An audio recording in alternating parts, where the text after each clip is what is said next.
Tuliza nikala vizuri. Wewe rangu shilingi nilikuwa na laki.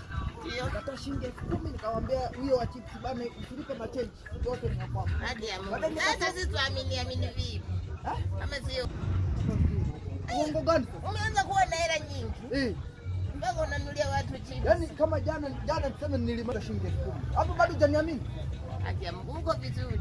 Sio jamaa alienda wapi? Anaishi. Nilipotoka tu daftari zangu kumbe sija nimeona ile njia mbaya ile njia nilikopitia.